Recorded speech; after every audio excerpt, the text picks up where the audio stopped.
आगे चल करके महर्षि अत्रि की तपस्या का वर्णन किया। उनकी पत्नी थी अनुसूया। इनके 3 पुत्र हुए, चंद्रमा, दत्तात्रेय और दुर्वासा। जो चंद्रमा प्रकट हुए ब्रह्मा के अंश से, जो दत्तात्रेय प्रकट हुए विष्णु के अंश से, और भगवान शिव ही दुर्वासा के रूप में प्रकट होकर के आए। भगवान शिव ने ही दुर्वासा के रूप में अवतार लिया। ये भगवान शिव के अंश से हैं। अब प्रश्न उठता है कि भगवान शिव ने दुर्वासा का अवतार क्यों लिया? का भक्तों की महिमा बढ़ाने के लिए। यदि ऋषि दुर्वासा नहीं होते तो अम्बरीश की महिमा नहीं बढ़ती। आपने भागवत में कथा सुनी होगी, 9वें स्कंद में अम्बरीश ने एकादशी का व्रत किया था। ऋषि दुर्वासा वहां पर आते हैं, परीक्षा ही है। आतिथ्य सत्कार उन्होंने स्वीकार किया है, आतिथ्य करना। उधर द्वादशी में पारायण आवश्यक है। ध्यान से सुनना, एक बात ये भी बता दूं, आज द्वादशी भी है इसलिए। एकादशी व्रत का जितना महत्व है उतना ही महत्व द्वादशी तिथि में पारण करने का भी है, तभी उसका पूर्ण फल मिलता है। हम व्रत करने पर ध्यान तो देते हैं लेकिन पारण करने पर ध्यान नहीं देते। जब मन करता है तब अगले दिन भोजन करते हैं। पारण का बड़ा महत्व है। एकादशी हर किसी को करना ही चाहिए। एकादशी को अन्न खाना बहुत बड़ा दोष माना गया है।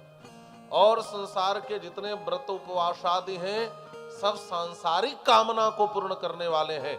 एकादशी भगवान को देने वाला व्रत है। इसलिए हर जीव में जब तक शक्ति है तब तक एकादशी का व्रत करना ही चाहिए।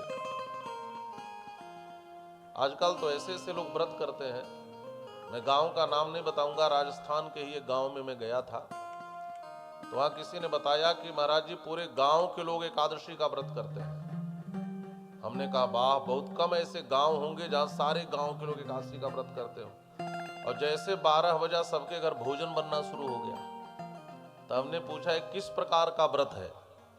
तो लोगों ने बताया इस गांव में जो पंडित जी हैं सब लोग उनको 11-11 रुपया दे देते हैं, सबके बदले वही व्रत करते हैं। हमने कहा वाह, तो अच्छा नियम निकाला। हाँ, हमें कुछ करना भी ना पड़े, फल मिल जाए। तो लोग बड़े चालाकी से चाहते हैं व्रत का फल मिले, करना कुछ ना पड़े। लेकिन धर्म कोई रेडीमेड चीज नहीं है कि किसी मॉल से आप खरीद कर ले आए और बहुत बड़े धार्मिक बन जाए। स्वयं करना पड़ता है। तो एकादशी का हम व्रत करें और द्वादशी में पारण करें। परीक्षा लेने आए, द्वादशी तिथि बीत न जाए। ब्राह्मण विद्वान आचार्यों से सलाह लेकर भगवान का तीर्थ जल ले लिया था। ऋषि दुर्वासा क्रोधित हो गए। कृत्या उत्पन्न करी मारने के लिए। जो भगवान का व्रत करते हैं भगवान उनकी रक्षा करते हैं। सुदर्शन चक्र उनकी रक्षा में था। कृत्या वृत्या विलेल्ले सलभ सुलभया यत्र चित्र प्रभावे। सुदर्शन शतक में भी इसका वर्णन है। जो कृत्या प्रकट करी मारने के लिए सुदर्शन चक्र ने उस कृत्या को जला दिया और दौड़ा दुर्वासा जी को मारने के लिए। दुर्वासा ऋषि तीनों लोकों में भागे, कोई रक्षक नहीं मिला। भगवान विष्णु के पास गए, महाराज आपका चक्र है।